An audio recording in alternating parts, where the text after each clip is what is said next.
तो हम लोग आज श्रीमद् भगवद गीता के 10वें अध्याय के तीसरे श्लोक को देख रहे हैं।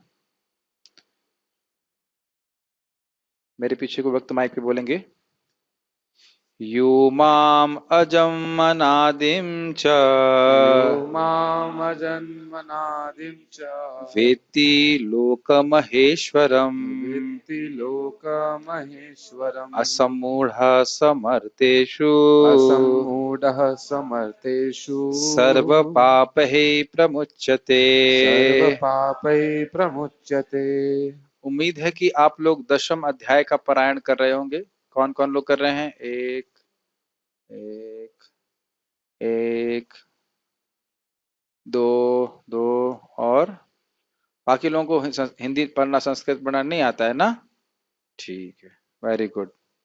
मैं इसलिए बोल रहा हूँ क्योंकि जब मैं इस क्लास को पढ़ा रहा हूँ तो जैसे जैसे आप पारायण करेंगे तो उन श्लोकों के अर्थ आपको डायरेक्ट भी याद रहेंगे। न मे विदुः सुरगणः महर्षिणाम च सर्वशः। मुझको नहीं जानते हैं। अब क्लास सुने रहेंगे और बार बार पारायण करेंगे तो आप देखेंगे उन श्लोकों को आप सीधे अर्थ पकड़ने लग जाएंगे, तो वह भी अच्छा रहेगा। खैर, यो यो मतलब जो, यह जो, माम अजम अनादिम च, जो मुझको, माम मुझको, अजम अजन्मा के रूप में और अनादि के रूप में जानता है। वेत्ति मतलब जानता है, और लोक महेश्वर के रूप में जानता है। तीन गुण भगवान के बारे में जान रहा है। भगवान अजन्मा है, अनादि हैं और सभी लोकों के महेश्वर हैं। इन तीनों शब्दों की व्याख्या टीका में की जाएगी, तो इस पर ध्यान दीजिएगा। तीन गुणों के बारे में भगवान बता रहे हैं। क्या गुण है? अजन्मा, अनादि और सभी लोगों का महेश्वर के रूप में जानता है। तो ऐसा व्यक्ति असमूढ़ समर्तेषु, मर्तेषु मतलब मर्त्यों में, जो मरने वाले लोग हैं उनमें ऐसे व्यक्ति असमूढ़ है। असमूढ़, मूढ़ मतलब मूर्ख, सम्मूढ़ मतलब बहुत अच्छा मूर्ख, और असमूढ़ मतलब बहुत अच्छे से मूर्ख नहीं है, मतलब बुद्धिमान व्यक्ति है। ऐसा व्यक्ति सर्व पाप है प्रमुच्यते, सारे पापों से मुक्त हो जाता है। देखिए, एक बात थोड़ी समझ में नहीं आती कि ये क्या अर्थ है। भगवान को अगर अजन्मा, अनादि और लोक महेश्वर जान लेंगे तो मैं पापों से कैसे मुक्त हो जाऊंगा? ये क्या लॉजिक है? ये समझ में नहीं आ रहा है ना कि ये क्या मतलब। अगर भगवान को अजन्मा जाना, अनादि जाना, महेश्वर जाना तो हम पाप से मुक्त हो जाएंगे। देखिए, पाप का कारण क्या है? अविद्या, अपने को, अपने संबंध को भगवान से न समझना, ऐसे कार्यों में लगना जो भगवान के विरोधी कार्य हैं। ये सीधी बात है। तो जब भगवान को महेश्वर समझेंगे, महान ईश्वर समझेंगे, महान अधिपति मानेंगे, तो उनकी प्रसन्नता के लिए कार्य करेंगे। यही आप 5वें अध्याय के आखिरी श्लोक में पढ़ते हैं ना, भोक्ताराम यज्ञ तपसाम सर्वलोक महेश्वरम। तो यानी सभी लोग के महेश्वर मतलब आपके भी और मेरे भी महेश्वर, मेरे भी वही स्वामी हैं। भाई, जैसे इतना तो आप समझ रहे होंगे कि हम लोग आज जैसे गाय के लिए घास काट रहे थे, तो क्यों काट रहे थे? इसलिए नहीं कि लेबर कम है, इसलिए क्योंकि इस गाय की सेवा से कृष्ण प्रसन्न होते हैं। इतना तो मेरे ख्याल से सभी के पास बुद्धि होगी। Doesn't make sense? आज सुबह सुना था ना कि जो 10 प्रकार के अपवर्ग के साधन हैं, वह जीविका उपार्जन के लिए भी हो सकते हैं और मुक्ति के लिए भी हो सकते हैं। हमारी चेतना क्या है? आप मेरी बात समझ रहे हैं? गावा कंडू या नाम कुरियात गुरगासम गो प्रदक्षिणम, गावा में प्रसन्नासो गोपाल अपनी प्रसिद्धि। गाय को कुछ खिलाते हैं, उनकी परिक्रमा करते हैं या उनको खुजलाते हैं गले के पास, तो गोपाल प्रसन्न होते हैं। तो उद्देश्य यह है कि हमारी चेतना क्या है, उसके अनुसार वह क्रिया हम पर कार्य करती है। तो मैं ये बोल रहा हूं, क्यों मैं बात क्यों बोल रहा हूं कि जब व्यक्ति समझता है कि कृष्ण मेरे स्वामी हैं, तो वह पाप करने से रहित होता है, उसकी बुद्धि भगवान की सेवा में लगती है। समझ पा रहे हैं लिंक? ठीक, पढ़ते हैं।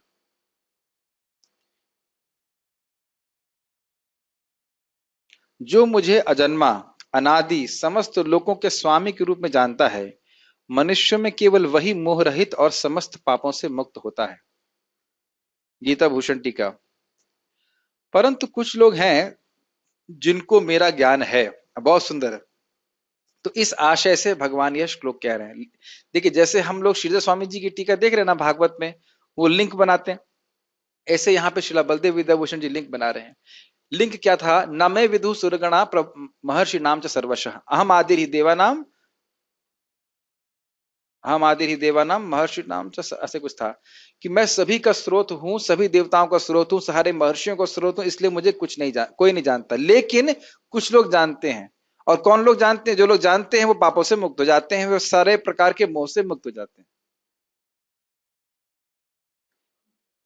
कोई पूछे कि भाई कोई नहीं जानता, तो आप भर जानने का मतलब ही नहीं, जो जान ही नहीं सकता तो मतलब क्या है? तो ना, कुछ लोग जानते हैं। और वो कौन लोग जानते हैं? जो लोग पापों से मुक्त हैं, मतलब जो समझ रहा है भगवान की महिमा, समझ लेना चाहिए उसके उसके हृदय से पाप निवर्तित हो चुका है। निवर्तित मतलब समाप्त हो चुका है। क्या ऐसा कोई आपको लीला याद आ रही है कि कोई देवता अपने आप को महेश्वर समझा हो और कृष्ण को नहीं?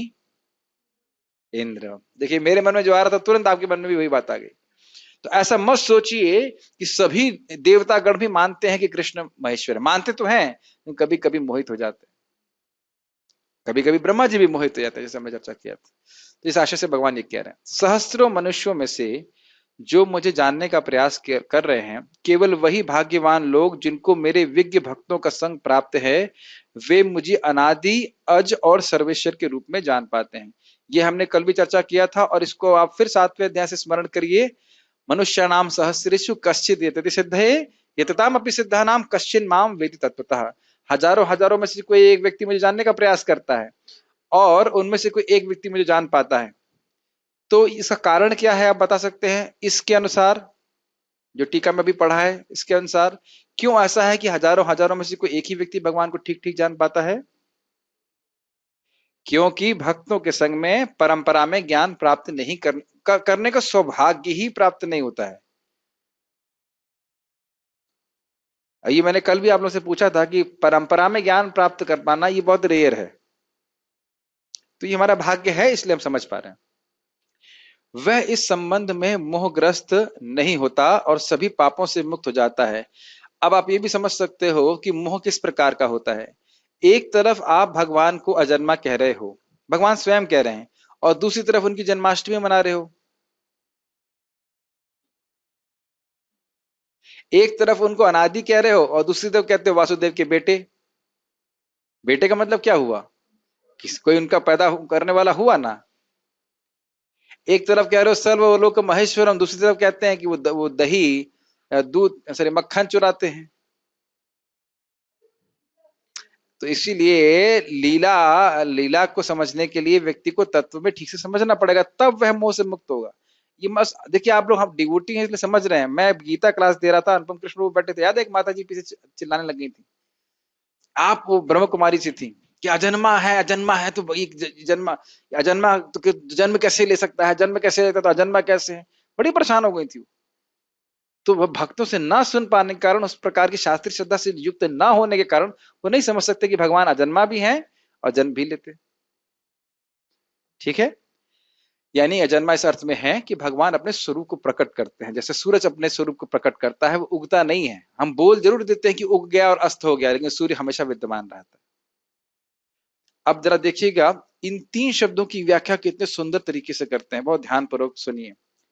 भगवान अज हैं, अर्थात वह किसी भी भौतिक पदार्थ से भिन्न है, जो कि जड़ होता है, और इस ब्रह्मांड के किसी भी कोटि के जीव से भिन्न है, क्योंकि सभी जीव भौतिक देह के साथ जन्म लेते हैं, जिसका आदि होता है और विकार के द्वारा अंत होता है। ये लाइन समझ में आई आपको मोहित प्रभु? आप कहीं और सोच रहे थे? अच्छा। आज का मतलब जन्म से रहित। इस जगत में किसी भी वस्तु को देखते हैं तो उसका जन्म होता है। पदार्थ है, किसी न किसी एक कारण से वो आ रहा है, लेकिन भगवान जब प्रकट हो रहे हैं तो उनका कोई भी भौतिक कारण नहीं है, इसलिए उनको अज कहा जा रहा है। ठीक। दूसरा कारण बता रहे हैं कि हम लोग जब इस जगत में जन्म लेते हैं तो हम एक भौतिक देह धारण करते हैं, यस। और भगवान जब यहाँ पे आते हैं तब क्या करते हैं? अपने स्वरूप को प्रकट करते। वो तो देह नहीं धारण करते, ये इसलिए भी अंतर है। वह अनादि शब्द के द्वारा अपने को मुक्त जीवों से भी विलक्षण कर रहे हैं। तो देखिए, अज के द्वारा उन्होंने अपने आप को बद्ध जीवों से अलग किया। ये बड़ा सुंदर, बहुत सुंदर टीका है। तीनों के द्वारा अलग अलग लोगों से अलग कर रहे हैं। अज शब्द के द्वारा वह अपने आप को बद्ध जीवों से अलग कर रहे हैं। क्लियर? बद्ध जीवों को शरीर धारण करना पड़ता है, उनका अंत हो जाता है। अब कह रहे हैं अनादि, वह अनादि शब्द के द्वारा अपने को मुक्त जीवों से भी विलक्षण कर रहे हैं। विलक्षण मतलब मुक्त जीवों से अलग कर रहे हैं। क्योंकि यद्यपि मुक्त यानी साधना सिद्ध जीवों का जन्म नहीं होता है, परंतु मुक्त होने की अवस्था का प्रारंभ होता है, क्योंकि बद्ध अवस्था में उनका भौतिक शरीर युक्त जन्म हुआ था। ये लाइन समझ में आई? भाई जब हम लोग मुक्त होंगे तो हमारी हिस्ट्री है ना जन्म लेने वाली। तो भगवान को अनादि कहा जा रहा है कि मतलब ऐसा कोई समय नहीं है कि भगवान कभी बद्ध हुए हो और अब जाकर के वो तपस्या करके भगवान बन गए। हमेशा से वो अपनी भगवत्ता में स्थित हैं। इसलिए उन साधना सिद्ध जीवों से जो पहले मुक्त नहीं थे और अब मुक्त हुए हैं, उनसे अपने को अलग कर रहे हैं अनादि। बड़ा सूक्ष्म टीका लिखी है, बहुत सुंदर टीका लिखी है। अगर आप अब प्रभुपाद इसको अपने तात्पर्य में लिखेंगे तो आप ये अभी अपने आप दिख जाएगा कि प्रभुपाद जी तात्पर्य में लिख रहे हैं। दो इसमें कोई कठिनाई हो रही है, समझ में आ रहा है? एक विशेष अर्थ लेकर के उसको समझा रहे हैं। अब देखिए, लोक महेश्वरम शब्द के द्वारा भगवान अपने को नित्य सिद्ध जीवों, प्रकृति और काल से भी विलक्षित कर रहे हैं। विलक्षित मतलब न तो भगवान काल है, न माया है, और ना ही वह नित्य सिद्ध जीव है। क्यों? क्योंकि ये तीनों ही लोक महेश्वर नहीं। कितना सुंदर, बहुत सुंदर टीका है। मैं धन्यवाद दूंगा जिस भक्त ने मुझे आज बोला कि आप क्लास कीजिए। शायद समुद्र प्रभु बोले थे, यस। क्योंकि ये मैं जब इसको अनुवाद कर रहा तभी मैं देखा था ये टीका बहुत सुंदर टीका लिखी है। तीनों शब्दों की व्याख्या कितनी सुंदर की गई है। यद्यपि नित्य मुक्तों का आदि और अंत नहीं होता, मतलब हमेशा से वो मुक्त अवस्था में है और हमेशा मुक्त रहेंगे, परंतु वे सभी लोगों के अधिपति नहीं होते हैं। जैसे अगर मैं कहूं कि श्री दामा सखा, जस्ट फॉर एग्जाम्पल, वो नित्य सिद्ध हैं, लेकिन वे क्या सभी लोगों के मालिक हैं? नहीं है। सभी लोगों के मालिक कौन है? भगवान कृष्ण ही है। अब समझ में आ गई बात? ये बात अनादि शब्द के द्वारा भगवान अपने आधिपत्य को ब्रह्मा और जी शिव जी के आधिपत्य से विलक्षित कर रहे हैं। वे भी इस जगत के पति हैं, परंतु भगवान का आधिपत्य अनादि है। ये लाइन समझ में आई? ब्रह्मा जी इस जगत के पे अधिपति के रूप में कब से अवस्थित हैं? जब से इस जगत की सृष्टि हुई, उसके पहले तो नहीं। और भगवान ने अपनी ही इच्छा से इस जगत की सृष्टि करी, तो असली अधिपति तो भगवान ही है ना, सृष्टि के पहले से ही। और सृष्टि के बाद भी भगवान रहेंगे। तो भगवान सृष्टि के बाद मतलब जब प्रलय हो जाएगी तब भी भगवान की सत्ता रहती है। तो इस तरह से भगवान की सत्ता जो है वह शाश्वत है। समझ में आया? हाँ, सृष्टि ब्रह्मा जी नहीं करते हैं, सृष्टि भगवान करते हैं। सर्ग का निर्माण भगवान करते हैं, ग्रह इत्यादि सब कुछ पहले से रहते हैं। ब्रह्मा जी हर दिन भूल जाते हैं, फिर तपस्या करते हैं, फिर उनको याद आता है। याद आता है मतलब भगवान उनको ज्ञान देते हैं, फिर आगे वह विसर्ग करते हैं, लोगों के शरीरों की व्यवस्था करते हैं। उसके पूर्व कर्मानुसार वह सबको शरीर देते हैं। वह भी बहुत बड़ा कार्य है, इतना आसान नहीं। ठीक है, कहाँ गए? यह अन्यत्र कहा गया जाएगा। अतः जो इस प्रकार मेरे हे गुण से सर्वदा असंबंध और नित्य सिद्ध सर्व ऐश्वर्यता के गुणों को जानकर मेरी सर्व विशिष्टता को समझा है, तो ऐसा व्यक्ति सभी कर्मों से मुक्त हो जाता है जो मेरे प्रति भक्ति उत्पन्न करने में बाधक होते हैं। इसका अर्थ क्या? बहुत कठिन हो गया।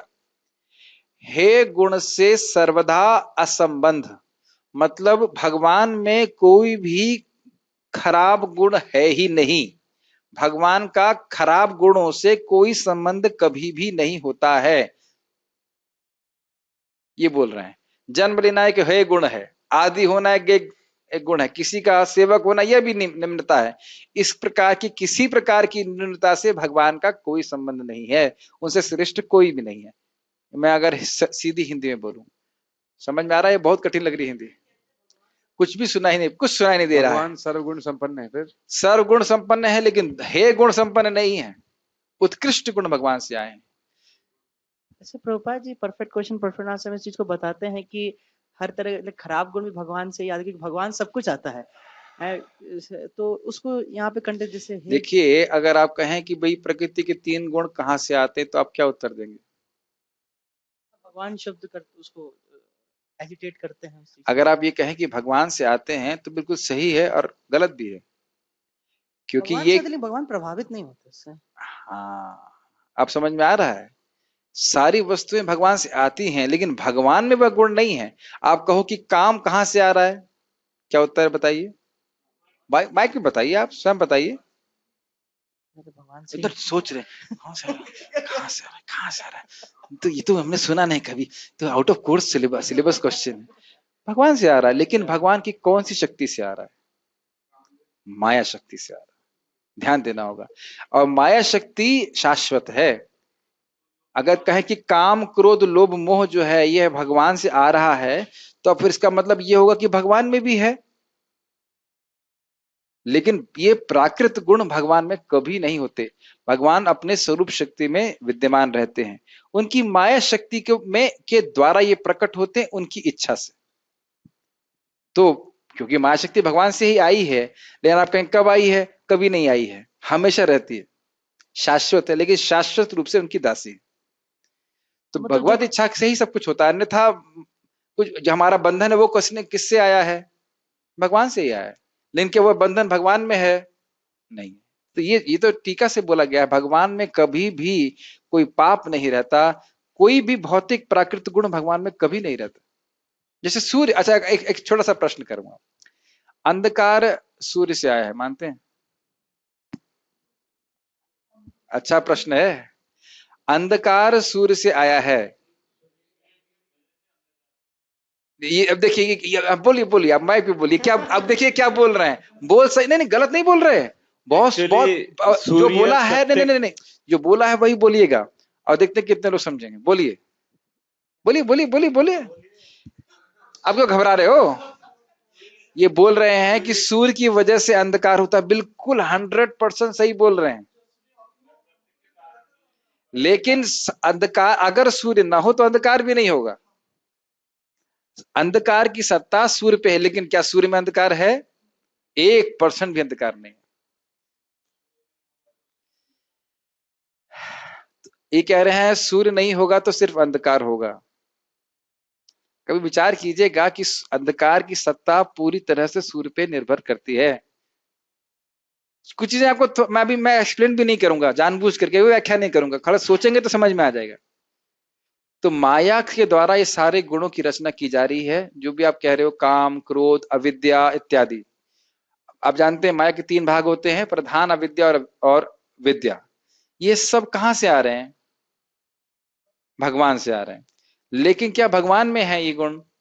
नहीं, शाश्वत रूप से माया है, और ये तीनों गुण माया में रहते हैं, प्रधान अविद्या और विद्या। उसी अविद्या की वजह से बाकी सारे हमारे यहाँ पे गुण दिख रहे हैं। तो इसीलिए भगवान का कभी भी हे गुणों से संबंध नहीं, हे मतलब निकृष्ट गुणों से कभी संबंध नहीं होता। ये अगर ऐसा आप कह देंगे कि ये अर्थ ले लेंगे कि भगवान में है इसलिए यहां प्रकाशित हो रहा है, ऐसा अर्थ नहीं समझना चाहिए। भगवान से संबंध नहीं है, माया में है, और माया में भगवान की इच्छा से प्रकाशित होता है इस जगत में। कुछ बातें थोड़ा सा आप प्रोसेस करेंगे तो जरूर समझ में आ जाएगा मैं क्या कहना चाहता हूं। माया इज ऑल्सो ब्रह्मन, बट माया ब्रह्म भगवान की तरह नहीं है। यस। तो कहा गया है जी कि धर्म विरुद्ध कामस्मि भरत वर्षभ, तो ये कैसा मतलब ये? देखिए, जब बोला जा रहा है धर्म विरुद्ध भूतेषु कामोस्मि भरतर्षभा, तो क्योंकि जहां धर्म है वह भगवान की अभिव्यक्ति है, लेकिन फिर भी भगवान से अलग है। बार बार समझिएगा, इस जगत में जो विभूतियां भगवान के द्वारा प्रस्तुत की जाती हैं वह भगवान हैं भी और नहीं भी। क्यों नहीं? अचिंत्य भेद भेद समझते, क्योंकि भगवान से आई हैं, भगवान के कारण है, इसलिए वह अभेद है, लेकिन वह भगवान नहीं है। भाई जैसे कहें कि गाय से गोबर भी आता है और दूध भी आता है, आज आप लोगों के लिए 2 किलो गोबर का जूस पिलाया गया है। कितने लोग गोबर शेक, यस, गोबर शेक दिया जाएगा, तब कहेंगे पियेंगे उसको। महाराज यही बात बता, महाराज का उदाहरण बता, बहुत अच्छा महाराज बता रहे थे, गाय से गोबर भी आता है और गाय से दूध भी आता है, तो आप ये तो नहीं कह सकते वो एक ही है। प्रभुपाद जी बहुत अच्छा बोले थे। एक बार एक माता जी ने पूछा उनकी शिष्या ने, कृष्ण इतने अच्छे हैं तो इतनी भौतिक जगत कैसे आ गया? तो उन्होंने बोला, तुम कितनी अच्छी लड़की हो, सुंदर भी हो, लेकिन फिर भी तुम स्टूल पास करती हो कि नहीं? समझ में आ गया? तो यह कृष्ण, जगत कृष्ण से आया है, इसका अर्थ यह नहीं कि कृष्ण का ही स्वरूप है, आध्यात्मिक जगत नहीं है ये, समझना चाहिए इस बात। ठीक है। तो भगवान हे गुणों से सर्वदा असंबंधित रहते हैं, कोई भी उनमें केवल कल्याण गुण रहते हैं, खराब गुण कभी भी नहीं रहता भगवान में। ठीक है। और नित्य सिद्ध सर्व ऐश्वर्यता, मतलब जो 6 ऐश्वर्य होते हैं भगवान में होते हैं, कौन से होते हैं? एक ऐश्वर्य हम में होता है कि हम उसे भूल जाते हैं। ऐश्वर्य से समग्र इत्यादि आप जानते हैं सब, इत्यादि लगा दीजिए हर जगह मतलब ज्ञान, बल, यश इत्यादि, वो सब भगवान में नित्य विद्यमान रहते हैं। नित्य मतलब ऐसा कभी कोई समय नहीं है कि भगवान को तपस्या करनी पड़ी उसको प्राप्त करने के लिए।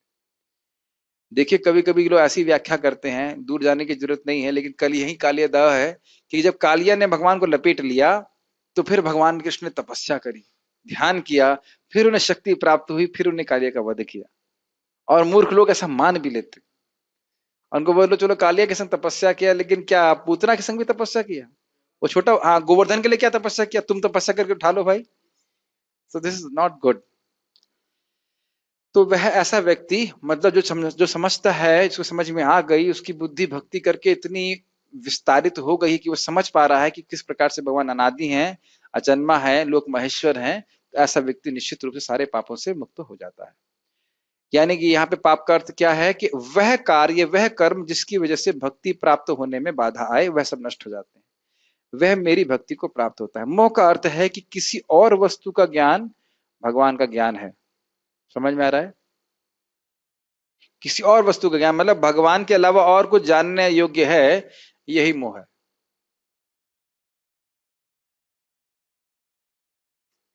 वह इस प्रकार, ऐसे कि अक्रूर जी को भगवान कृष्ण ने दर्शन दिया था नदी में, यमुना में, और फिर जब वो लौट के आए तो कृष्ण बलराम जी पूछते हैं क्या आपने कुछ देखा? तो उसने कहा भगवान जब मैंने आपको देख लिया तो अब कुछ और चमत्कारिक देखने के लिए इस जगत में विद्यमान नहीं। इस प्रकार से वह इस प्रकार के मोह से शून्य रहता है, और साथ ही वह इस प्रकार के मोह से मुक्त रहता है कि यदि कृष्ण देवकी से जन्म लेते हैं तो उनको अजन्मा कैसे कहा जा सकता है? ये तुमने व्याख्या कर दिया, ठीक है, ये समझना है ना। मोहित प्रभु ऐसे देखते हैं कि मतलब समझ ही नहीं आता, क्या समझ में आया कि नहीं समझ में आया? उनमें यह कोई डाउट है आपको कि भाई देवकी से जन्म ले रहे हैं तो अजन्मा क्यों कहा जा रहा है? आप बताइए कि अगर देवकी से जन्म ले रहे हैं कृष्ण तो उनको अजन्मा कैसे कह सकते हो आप? भगवान पहले से ही विद्यमान है, पहले से तो जीव भी विद्यमान रहता है। उनके भी सबसे आदि हैं, इसके पिछले श्लोक में कहा गया है। ये भी अंतर समझना चाहिए, भी हम लोग भी अनादि हैं, तो भगवान को अजन्मा क्यों कह रहे हैं? हमें भी अजन्मा कहना चाहिए। क्योंकि प्रभु जी इसके पिछले श्लोक में इसका कंफ्यूजन क्लियर किया गया है, श्लोक क्रमांक 2 में, कि हम देवता ब्रह्म, क्योंकि हम लोग अपने कर्म अनुसार जन्म ले रहे हैं, भगवान इस प्रकार से कर्म बंद होकर के जन्म लेते, और अपने स्वरूप को हम नहीं प्रकट कर, अभी हम स्वरूप से च्युत हैं, हम अभी अपने स्वरूप में स्थित नहीं है, ये शरीर हमारा स्वरूप नहीं है, लेकिन भगवान हमेशा अपने स्वरूप को ही प्रकट करते हैं जगत में, और फिर तिरोहित कर लेते हैं अपनी इच्छा के अनुसार। ठीक है, आत्मा को जन्म बोला जाता है लेकिन बदात्मा को नहीं बोला जाता, इसी को तो अंतर दिखा रहे हैं, क्योंकि हम बार बार जन्म ले रहे हैं। जन्म का अर्थ कर्म के अनुसार, कर्म के द्वारा बंधन में पड़कर जन्म प्राप्त कर रहे हैं। अजन्मा अर्थात भगवान कर्मानुसार जन्म नहीं लेते, अपनी इच्छा अनुसार अपने भक्तों के प्रकट होते। ठीक है, भले इसको एक सामान्य भाषा में जन्म किया जाता है, जैसे सामान्य भाषा में हम कहते हैं कि सूर्य उग गया या फिर सूर्य अस्त हो गया। ठीक, सूरज डूब गया, डूब गया सूरज, खत्म। ये भी कह सकते सूर्य मर गया, लेकिन इस सबका कोई मतलब नहीं। ऐसा इसलिए है क्योंकि वह इस तथ्य को स्वीकार करता है कि कृष्ण अपने अजन्मा होने के गुण का परित्याग किए बिना देवकी से जन्म ले सकते हैं। समझ में आया? वह अजन्मा रहते हैं लेकिन अपने स्वरूप को प्रकट करते हैं। अब ये जानते ही हो कि किस प्रकार से वसुदेव जी के हृदय में आए, फिर उसके बाद देवकी के हृदय में स्थानांतरित हो गए। इस प्रकार से हमारा जन्म थोड़ा ना होता है। तात्पर्य जैसा कि 7वें अध्याय में कहा गया है, अब देखिए प्रभुपाद जी कितना टीका को फॉलो करते हैं, जिन चीजों की व्याख्या कर चुके हैं उसको हम नहीं करेंगे। मनुष्य नाम सहस्रेशु कश्चिद यते सिद्ध है, जो लोग आत्म साक्षात्कार के पद तक उठने के लिए प्रयत्नशील होते हैं वे सामान्य व्यक्ति नहीं है, वे उन करोड़ों सामान्य व्यक्तियों से श्रेष्ठ हैं जिन्हें आत्म साक्षात्कार का ज्ञान नहीं होता। ये कभी कभी भक्त लोग नहीं समझ पाते हैं। बात हम थोड़ा अलग तरह समझाएंगे। कोई भी व्यक्ति भक्ति को सीरियसली स्वीकार किया है तो उसकी बहुत करोड़ों जन्मों की मेहनत है, और हम लोगों को भी समझना चाहिए कि आज हमारी कुछ मति भगवान को समझने में लग रही है, तो उसके पीछे हमने बहुत आंसू बहा चुके हैं, कई जन्मों में बहुत प्रयास कर चुके हैं, तब जाकर के ये बात हमको समझ में आ रही। इस दुर्लभ मौके को छोड़ नहीं देना चाहिए। किंतु बहुत सुंदर बात, भगवान को प्राप्त करने की एकमात्र योग्यता है वॉलेंटरी एंडेवर। क्या कहेंगे इसको हिंदी में? स्वैच्छिक प्रयास।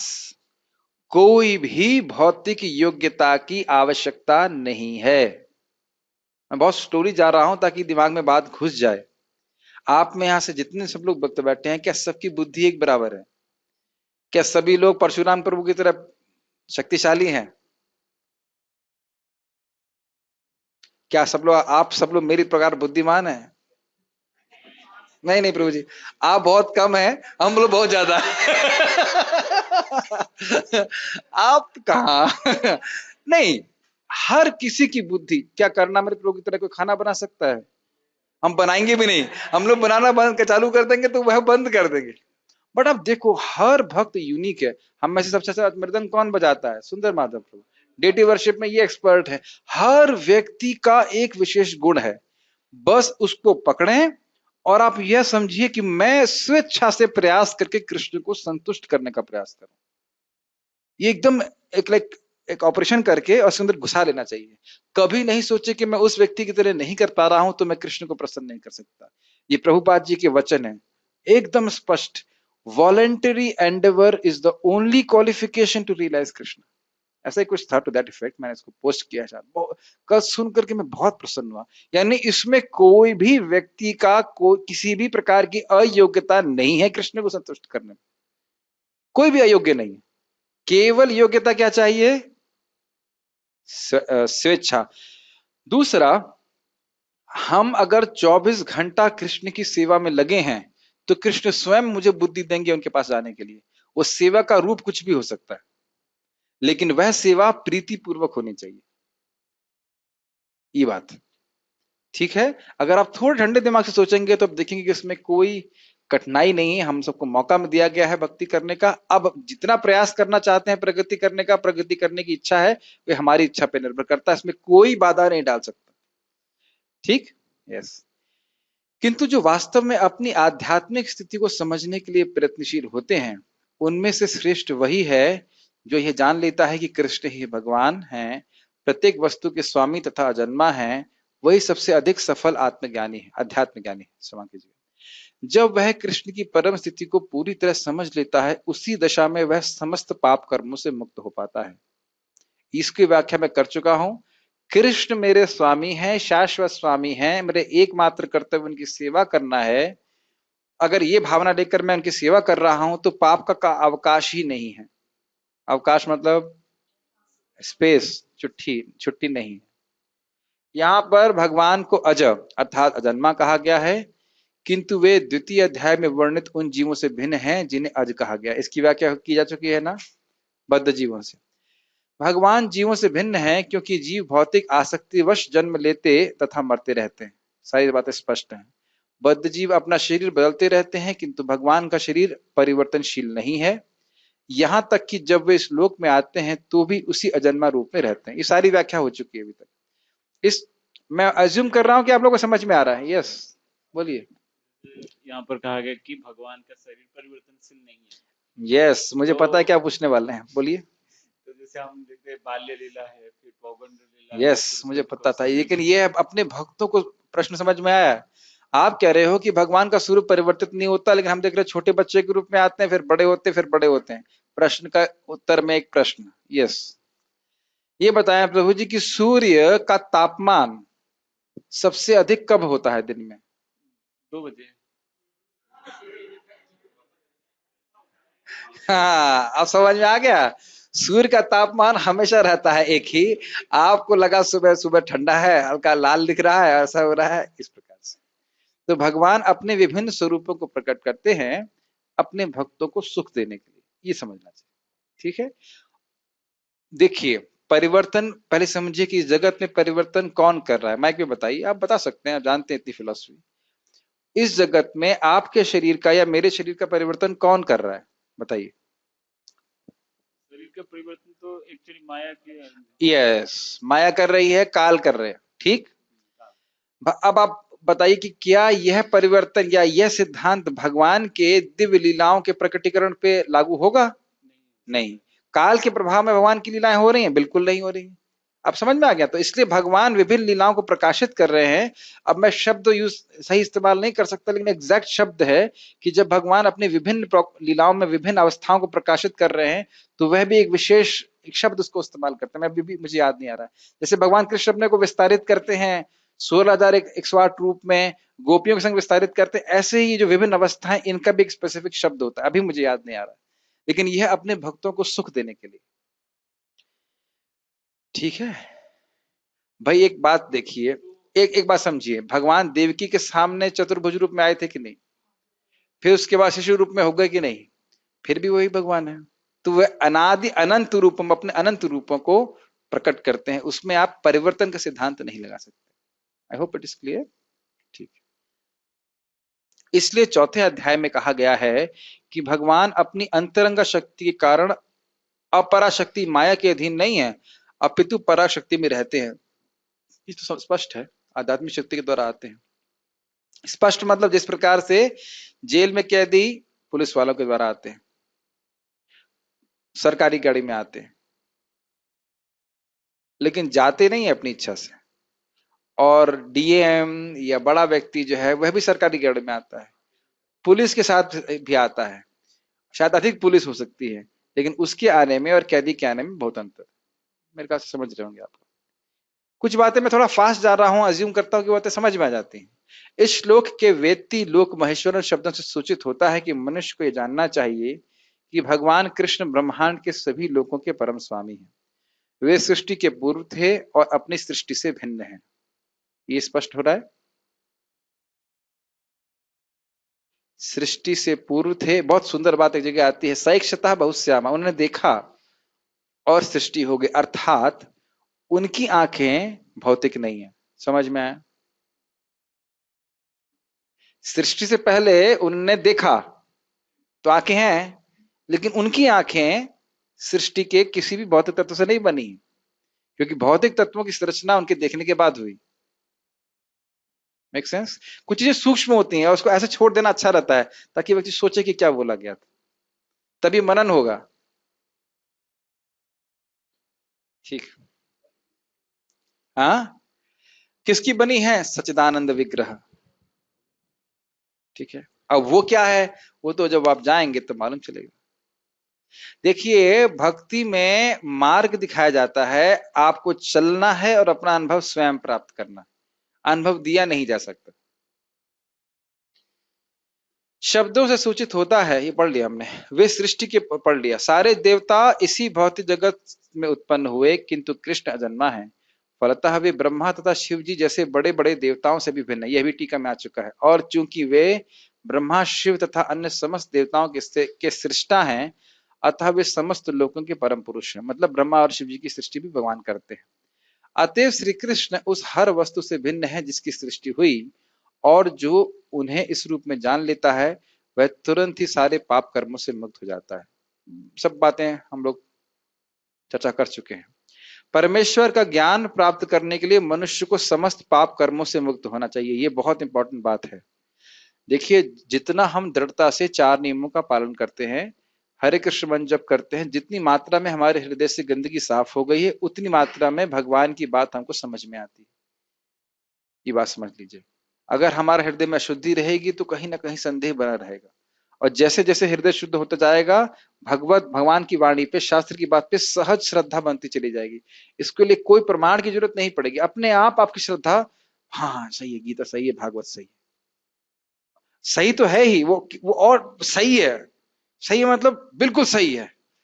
ये बात सही में भी और तारतम्यता है, ये नहीं बिल्कुल सही है, कृष्ण ही भगवान है।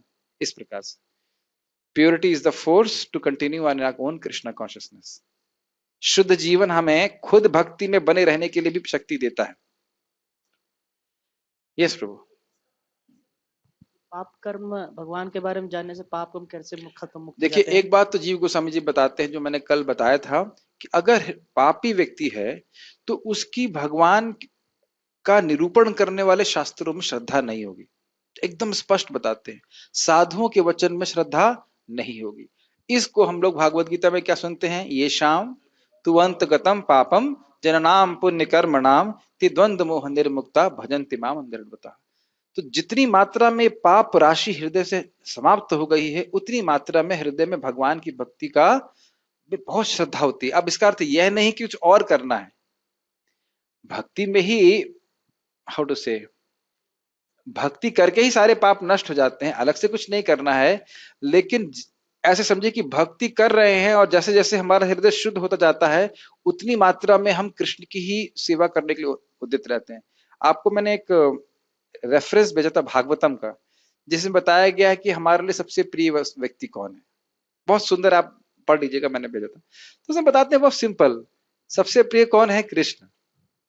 लेकिन भ्रमित होने के कारण हम अपने प्रेम को कितनी जगहों पे लगा रहे हैं, लगा के नहीं लगा रहे हैं। जैसे जैसे हम भक्ति करते जाएंगे, शुद्ध होते जाएंगे, तो हमको समझ में आने लगेगा कि मेरे एकमात्र प्रेमास्पद कौन है, भगवान कृष्ण। अब मैं अगर आपसे पूछूं, माइक पे बोलिएगा, कि हमारे सबसे बड़े प्रेमास्पद कौन है, भगवान। आप सोचिए, प्रेमास्पद मतलब प्रेम के लक्ष्य, प्रेम के ऑब्जेक्ट। हाँ, भगवान। मतलब अभी या फिर इसीलिए मैंने बहुत कठिन प्रश्न किया था। वैसे तो अपना अहंकार, समझ रहे हैं ना कि हम, अब आप देख रहे हैं ना, भेद देख रहे हैं ना, यहाँ पे फिलोसॉफिकली कृष्ण होने चाहिए, हैं कौन, बहुत सारे ऑब्जेक्ट्स, हम सभी के बहुत सारे ऑब्जेक्ट्स, ऑब्जेक्ट मतलब वस्तुएं। तो ये ऑब्जेक्ट एक एक करके गिरते जाएंगे, जैसे हम भक्ति करते जाएंगे हमको समझ में आने लगेगा कि नहीं, मैं कृष्ण को ही संतुष्ट करके संतुष्ट हो सकता हूं। Does it make sense? आ भी रहा होगा, समझ में आ रहा होगा, ऐसी बात नहीं। और कुछ लोगों को बिल्कुल समझ में नहीं आ रहा है और वो पूरा समाज की सेवा और देश की सेवा उसमें लगे हुए हैं। मतलब प्रभु जी, ये कहने का मतलब है कि जब व्यक्ति भगवान के बारे में समझने का प्रयास करता है तो धीरे धीरे वो शुद्ध होता है। यस, और क्योंकि वो शुद्ध होता रहता है तो क्या होता है कि फिर उसके धीरे धीरे पाप करने की प्रवृत्ति खत्म हो जाती है। पाप खत्म होता है, हृदय से अज्ञान नष्ट होता है, और जितना अज्ञान नष्ट हो रहा है उसको समझ में आने लगता है, उसको अधिक अधिक भगवान की महिमा समझ में आने लगती है। इसीलिए वो पाप कर्मों से मुक्त हो जाता है। मूलतः कह लीजिए अविद्या से ही मुक्त हो जाता है, जो सारे पाप कर्मों का स्रोत है। यानी कि कृष्ण से विमुख करने वाले कोई भी कार्य से वह मुक्त हो जाता है। ठीक है। परमेश्वर का ज्ञान प्राप्त करने के लिए मनुष्य को समझ, कहां थे, रही थे ना, पाप कर्म पढ़ने, जैसा कि भगवत गीता में कहा गया है कि उन्हें केवल भक्ति के द्वारा जाना जा सकता है, किसी अन्य साधन से नहीं। अग्नि कैसे जलाई जा सकती है? ऑप्शंस, पानी डाल के, भाला चला के, घास काट करके, या फिर स्पीकर ऑन करके। None of the above. समझ रहे हैं? जब तक माचिस नहीं जलाएंगे अग्नि प्रकट नहीं होगी। इस पॉइंट को याद रखिएगा, कल भागवतम क्लास में बताया जाएगा। जिस प्रकार से माचिस को जलाए बिना आप, अग्नि तो लकड़ी में व्याप्त है, प्रकट नहीं कर सकते, उसी प्रकार भगवान को भक्ति के बिना नहीं समझ सकते, अनन्य भक्ति के बिना। तो जिसको ये समझ में आ रहा है वो समझ लेना चाहिए कि व्यक्ति पापों से मुक्त हुआ। मनुष्य को चाहिए कि कृष्ण को सामान्य मनुष्य न समझे। जैसा कि पहले ही कहा जा चुका है, केवल मूर्ख व्यक्ति ही उन्हें मनुष्य मानता है। इसे यहाँ भिन्न प्रकार से कहा गया, और ऐसे बहुत सारे मूर्ख हैं। आप लोग बहुत कम हैं, हम सब लोग बहुत कम हैं। प्राय लोग यही मानते हैं कि कृष्ण एक सामान्य व्यक्ति थे। हाँ, जो व्यक्ति मूर्ख नहीं है, जो भगवान के स्वरूप को ठीक से समझ सकता है, वह समस्त पाप कर्मों से मुक्त है। यदि कृष्ण देवकी पुत्र रूप में विख्यात हैं, तो फिर अजन्मा कैसे हो सकते हैं? देखिए, ये टीका से था कि नहीं अभी? इसकी व्याख्या श्रीमद् भागवत में भी की गई है। जब वे देवकी तथा वसुदेव के समक्ष प्रकट हुए, तो वे सामान्य शिशु की तरह नहीं जन्मे। हम में से किसके, अब मेरी तो माता जी सामने ही है, हम जब पैदा हुए थे तो हमारे सर पे बाल थे क्या? माता जी, हमारे सर पे बाल थे क्या? नहीं थे। और अपनी माताओं से भी पूछेंगे तो यही उत्तर मिलेगा कि बाल नहीं था। अच्छा, बाल तो छोड़ दीजिए, कुंडल थे क्या? और कपड़े थे क्या? और मुकुट लगाया था क्या? तो वो तो एकदम असंभावना ही हो जाएगी। तो अब देख लीजिए भगवान के बच्चा होने और हमारे बच्चे होने में कितने, और 4 हाथ थे क्या? ये भी एक मजेदार, बहुत विनोद की बात है कि कोई बच्चा अगर 4 हाथ वाला पैदा हो गया तो उसके साथ 2 हाथ कटवा दिए जाइए, कहां से पैदा हो गया 4 हाथ वाला? ऑक्टोपस पैदा हो गया ना क्या? बहुत अजीब सा हो जाएगा ना। समझना चाहिए कि भगवान के जन्म में और हमारे जन्म में कितना अंतर है, और हम में से पैदा होके अपने माता पिता के पिछले जन्म का हिसाब कौन दे रहा था? अरे अपने अपने जन्म का हिसाब पता नहीं, भगवान बता सारा हिसाब दे रहे। तो बहुत अंतर है भगवान में, ठीक है। वे अपने आदि रूप में प्रकट हुए और फिर एक समान शिशु में परिणित हो गए। समान शिशु के रूप में, समान शिशु नहीं हो गए थे। इसकी व्याख्या हम लोग कर चुके हैं कि भगवान के कितने हाथ हैं इससे कोई फर्क नहीं पड़ता है, क्योंकि एक कार्तिक वीर अर्जुन के 1000 हाथ थे। इसका अर्थ यह नहीं कि वो और बहुत बड़ा भगवान हो गया। चाहे 2 हाथ हो चाहे चतुर्भुज हो, दोनों भगवान के ही स्वरूप है। कृष्ण की अध्यक्षता में जो भी कर्म किया जाता है वह दिव्य है। बहुत सुंदर बात है। जिस कार्य से कृष्ण प्रसन्न हो, जैसे अभी हम फिर एग्जाम्पल लेंगे, चाहे हम गाय के लिए घास काट लें, लेकिन उद्देश्य क्या है? ये गाय कृष्ण की गाय है, ये कार्य दिव्य है। इसको देखने की बुद्धि एक भक्त के पास ही होती है। जैसे भी हमारे प्रभु जी कपड़ा सील रहे तो दर्जी हैं ये, क्यों भैया दर्जी हैं? नहीं, गौर नेताजी जी के लिए कपड़ा सिल रहे तो उनके सेवक हैं। आप कुक बन गए, रसोइया बन गए, ये सारे डेजिग्नेशन नहीं है भक्तों के ऊपर, सब सेवक हैं। बस हमने ये देखना है कि वो सारी सेवाएं कृष्ण की अनुकूलता के लिए होना, प्रसन्नता के लिए होनी चाहिए, तो सारी दिव्य हो जाती हैं। वह शुभ या अशुभ फलों से दूषित नहीं होता, स्पष्ट है। इस जगत में शुभ या अशुभ वस्तुओं का बोध बहुत कुछ मनोधर्म है, क्योंकि इस भौतिक जगत में कुछ भी शुभ नहीं है। बहुत सुंदर वृंदावन चंद्र महात्मा बता रहे थे कि शरीर जो है कैसा है, शमशान की तरह, एकदम सब कुछ अशुभ ही है इसमें। जैसे आप जानते ही हैं, वेट स्टूल, ड्राई स्टूल, सूखा मल और गीला मल, तो दोनों में से किसको स्पर्श करना चाहेंगे? दोनों ही अस्पर्श, दोनों ही अस्पृश्य है ना? ठीक है। तो आप समझ सकते हैं, उसी तरह से इस जगत में हर वस्तु अशुभ ही है अगर उसका संबंध भगवान से नहीं है, ठीक है। प्रत्येक वस्तु अशुभ है क्योंकि प्रकृति स्वयं ही अशुभ है। प्रकृति मतलब माया देवी। हम इसे शुभ मानने की कल्पना मात्र करते हैं। वास्तविक मंगल तो पूर्ण भक्ति और सेवा भाव से युक्त कृष्ण भावनामृत पर ही निर्भर करता है, अर्थात वह कार्य जिससे हमारी मूल कृष्ण भावनामृत जागृत हो जाए। मूल भक्ति भगवान के प्रति वो जागृत हो, वही मंगल है, बाकी कुछ मंगल नहीं। क्योंकि वह हमको हमारे संबंध से भुला देती है भगवान के। प्रश्न यह है कि प्रकृति कैसे अशुभ है? अशुभ जीव के लिए यही है कि वह अपने स्वरूप में स्थित न रहे, भगवान से अपने संबंध को भूला रहे और माया कार्य करती रहती। अतः यदि हम तनिक भी चाहते हैं कि हमारे कर्म शुभ हों, तो हमें परमेश्वर की आज्ञा से कर्म करना होगा। ऐसी आज्ञा श्रीमद् भागवत तथा भगवत गीता के शास्त्रों से या प्रामाणिक गुरु से प्राप्त की जा सकती है, और प्रामाणिक गुरु की बात को हम भगवत गीता से कंफर्म कर सकते हैं। एक बार हम पार्थपुर के गांव में थे तो उनसे पूछा, हमने कहा भाई भगवान के निराकार है? कहते हाँ। कहते क्यों? गुरु जी ने बोला है। हमने कहा गुरु जी तो बोले हैं, किस शास्त्र के आधार पर बोले? ना हमें तो गुरु जी को अब तो पूरा विश्वास, लेकिन जो शास्त्र बोल रहे हैं वह गुरु जी बोलते हैं। शास्त्र गुरु साधु वाक्या चितित कोरिया है, शास्त्र केंद्र में है, उसके आधार पर गुरु और साधु बोलते हैं और उसी अनुसार उनको प्रमाणिक मानते हैं।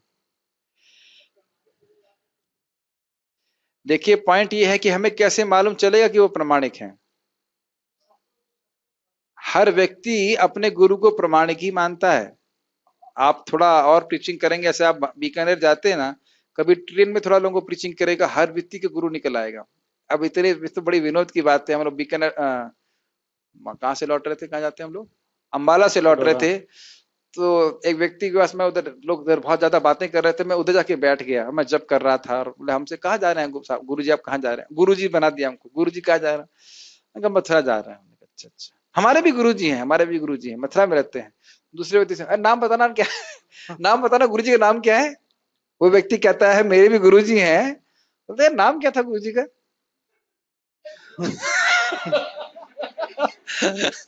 अब समझ रहे हैं मतलब वो क्या स्थिति है गुरु की। एक व्यक्ति, मैं एक बार जा रहा था प्रचार करने, कहीं तो याद नहीं आ रहा कहाँ गया रहा था, शायद बॉम्बे कहीं, तो व्यक्ति आगरा का व्यक्ति था, वो बिहार जा रहा था। तो मैंने कहा उनके, हमारे भी गुरुजी हैं, हम भी आत्मा हैं, समझ गए। हमने कहा ये 3 प्रश्न आपको पता है, हम कौन हैं, भगवान कौन है, भगवान से हमारा क्या संबंध है, गुरुजी ने बताया? ये तो सब नहीं बताया। हमने एक बार जाके पूछना आप गुरुजी। तो हर व्यक्ति यहां मान रहा है कि हमारे गुरुजी प्रामाणिक हैं, तो इसलिए आवश्यक है कि शास्त्र को माने। अभी मैं सोचे कि अन्य संस्था के लोग अपने गुरु पे श्रद्धा नहीं रख सकते। एक बार महाराज बता रहे थे कि क्या सावन का समय महीना था, कुछ बिहारी की कविता बोले कि हमारे गुरुजी झूलाना, या ऐसे कुछ, मतलब गुरु कृष्ण को हटा के गुरुजी को झूले में झुला रहे हैं। तो ये है, और बड़ा विश्वास रहता है उनका कि हम हमारे गुरुजी बड़े प्रामाणिक हैं। लेकिन ये आवश्यक है कि जो गुरु बोल रहे हैं वह भगवत गीता शास्त्र के आधार पर होना चाहिए। यस, कुछ कह रहे थे? मेरे चाचा लौकी नहीं खाता, तो मैंने पूछा लौकी क्यों नहीं खा रहे? कह रहे हमने दीक्षा ले रखी है। मैंने कहा दीक्षा ले रखी है? कह रहे गुरुजी ने बोला एक चीज छोड़ दो। कह रहे फिर हमें लौकी पसंद नहीं, हमने लौकी छोड़ दी। मैंने शराब के लिए नहीं बोला? कह रहे नहीं। नहीं, तो ये स्थिति, ऐसे गुरुजी पसंद है, शराब छोड़ने के लिए नहीं बोलेंगे, लौकी छोड़ने के लिए बोल देंगे। ये सब तो ये धोखेबाजी चल रही है ना, ये चीज। चूंकि गुरु भगवान का प्रतिनिधि होता है, अतः उसकी आज्ञा प्रत्यक्षतः परमेश्वर की आज्ञा होती है। गुरु, साधु तथा शास्त्र एक ही प्रकार से आज्ञा देते हैं। अब बताइए, मैं गलत बोल रहा था? देखिए, अगर मैं कुछ बोल रहा होता और ये लाइन प्रभुपाद जी की कुछ और बोल रही होती, तो आपकी मेरी बात पे अश्रद्धा होती कि नहीं होती? अब जो मैं अभी 2 मिनट पहले बोल रहा था और यही आप शास्त्र में देख रहे हैं, तो आपको मेरी बात पे श्रद्धा बढ़ेगी कि नहीं बढ़ेगी? यहाँ पर जो ठीक बोल रहे हैं, हो सकता हो कभी मैं गलत भी बोल जाऊं तो भी आप कहे कि हाँ, हो सकता है कभी गलती से मुंह से कुछ गलत निकल जाए, लेकिन हाँ एटलीस्ट मैं कंफर्म, कहाँ ठीक है वो गलत निकल गया, शास्त्र में ऐसा लिखा, उसको बस देख लो।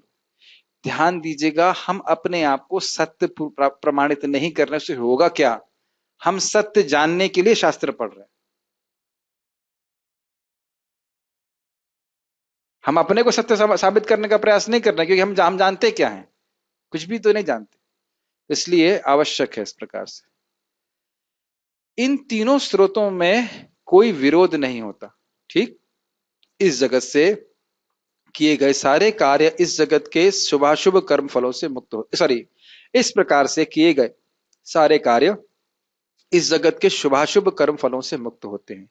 ये आपको लग रहा है, मेरा अनुभव है इस गीता प्रवचन के ग्रुप में लेक्चर पोस्ट करने का, जब कुछ लोग प्रश्न करते हैं और जब शास्त्र का प्रमाण मानते हैं तो उनकी बहुत श्रद्धा होती है अगर मैं शास्त्र से बोल देता हूं, और वो समझ लेते हैं कि ये जो व्यक्ति है ये हमको धोखा नहीं दे रहा। इस सब मामले में, आध्यात्मिक मामले में धोखा देना बहुत आसान होता है, बहुत आसान है, किसी को कुछ पता ही नहीं है। तो अगर हम शास्त्र के द्वारा किसी को कुछ बता रहे हैं ठीक प्रकार से, तो उनकी श्रद्धा भी सही दे रहे हैं, शास्त्रीय श्रद्धा दे रहे हैं और सही मार्ग पे लेके जा रहे हैं। ये बहुत बड़ी दायित्व है। जारे देखो तारे कहो कृष्ण उपदेश, केवल कृष्ण उपदेश, नॉट योर उपदेश एंड माई उपदेश, इट हैज नो वैल्यू। हम भी उस भावाटीवी में उतने ही फंसे हैं जितना कोई भी और व्यक्ति। इसलिए सही दिशा देने का एक ही मात्र तरीका है कि हम शास्त्र की बात रखें।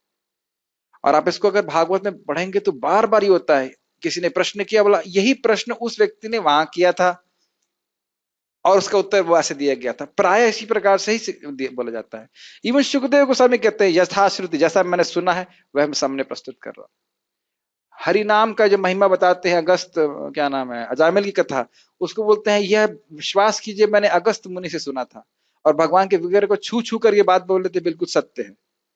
तो आप देखेंगे कि हर साधु इस प्रकार से पूर्ववर्ती आचार्यों को कोट करके ही बताते हैं। यस, कहाँ गए हम लोग?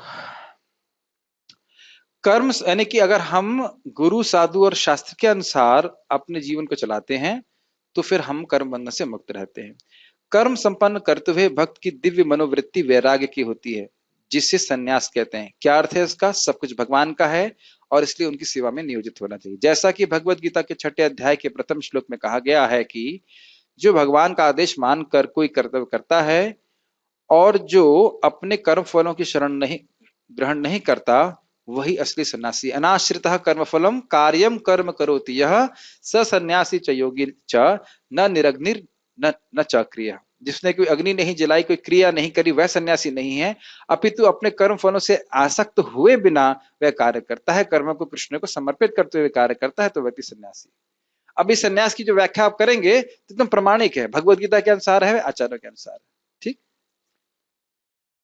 कहा गए जो भगवान के निर्देशानुसार कर्म करता है, वास्तव में सन्यासी तथा योगी वही है, केवल सन्यासी या छद्म योगी के वेश में रहने वाला व्यक्ति नहीं।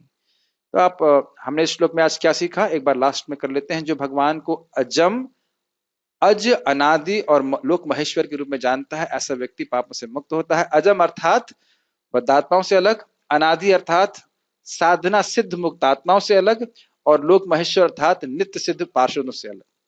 ठीक, विलक्षण है भगवान, और ऐसे व्यक्ति जानने वाला व्यक्ति पापों से मुक्त हो जाता है। कोई प्रश्न? श्रीमद् भगवद गीता की जय। श्रील प्रभुपाद।